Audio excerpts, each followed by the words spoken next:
Rodgers tempted by Arsenal job. Messi saves Valverde again. Ajax unveil a new wonderkid. We've got a transfer roundup and today's Emoji Mondays all coming up in the next few minutes as I'm your host, Matt Froelich. You were the Onefootballers and this is the Daily News. So first off, and to Brendan Rodgers, who may or may not be having his head turned by Arsenal. After his side's 2-1 victory over Everton, which sees them comfortably in second place in the Premier League, he spoke about the Arsenal job and said that there may be a release clause in his contract because there is with most managers in the Premier League. Now this to me seems like he is kind of hinting that if Arsenal were to put an offer forward, there would be some sort of release clause. If he didn't really want to leave, then he wouldn't let anyone know that there even was a hint of a release clause in his contract. Either way, the question has to be asked, would he actually leave Leicester for Arsenal at the moment? Let's look at how things are going. Leicester are in second. They're a fantastic young side. They're playing some brilliant football and things are really on the up. As for Arsenal, they appear to be crumbling. Even without their manager, the same stuff is still happening. Emery's gone, Ljungberg's in, and still they had a poor defensive performance, and Aubameyang bailed them out of a crisis. So would Rodgers actually leave?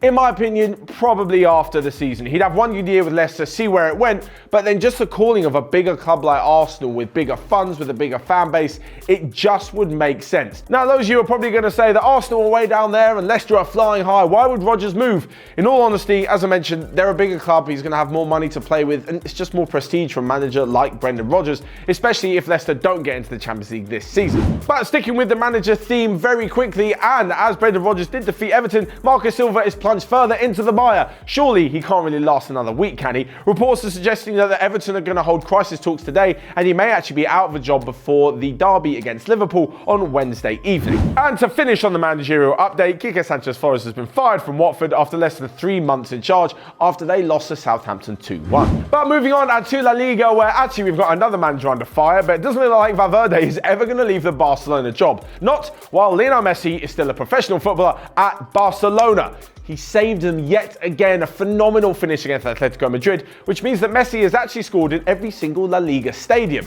But aside from that bizarre fact, the game actually wasn't a very good one. It seems like Diego Simeone's side were fighting in the first half and Marc-Andre ter Stegen blocked 2 phenomenal efforts to really keep his side in it. But apart from that, there weren't too many clear-cut chances. Of course, this is where Messi's at his best, when he turns things on just like that and passes the ball into the corner. A fantastic finish, and it means that Barcelona are now top of the table on goal difference. How long Valverde will last in a job? Well, at the moment, I think he's going to keep going because there's no one better to replace him.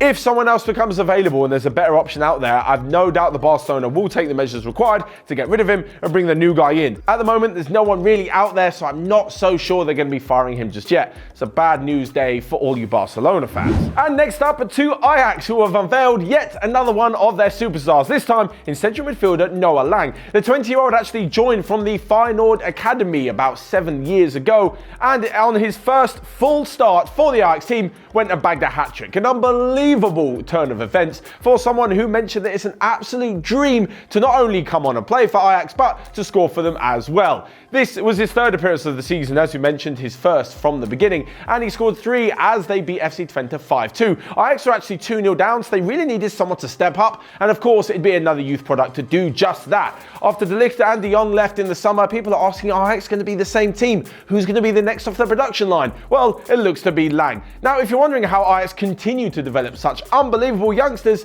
luckily enough, we actually made a video about it. You can click right here to check out that video, and of course, let us know all of your comments underneath that too. So next up, we come to a quick roundup of the rest of the day's transfer news, where Atlanta Swedish winger Dejan Kulusevski is interesting Arsenal, Tottenham and Manchester United. Elsewhere, Barcelona may look to Dortmund's Julian Weigl if they want to shore up their midfield options.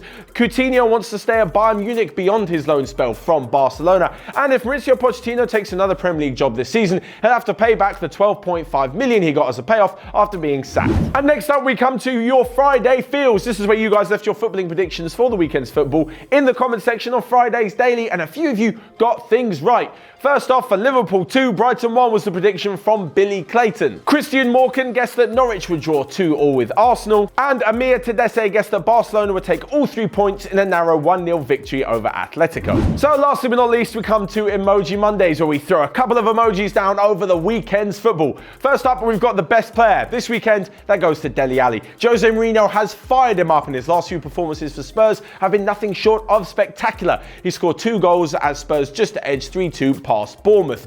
As for the crazy moment of this weekend, it's Gianluigi Buffon. He's still got what it takes to be a top-level goalkeeper, but on the weekend showing he may be declining ever so slightly. He had an absolute howler in Juventus 2-2 draw at Sassuolo, which means they're no longer top of Serie A. And last but not least, the best result or results of the weekend firstly goes to Leverkusen, who won 2-1 at Bayern Munich, and West Ham, who picked up a thrilling 1-0 victory over Chelsea. So there you have it, that's all from me for today. Make sure you let me know your Emoji Mondays and your thoughts on the rest of today's daily in the comment section below. Smash the like button whilst you're there and click here or here to check out all the other videos we've got going on OneFootball. But until next time, I will see you guys later.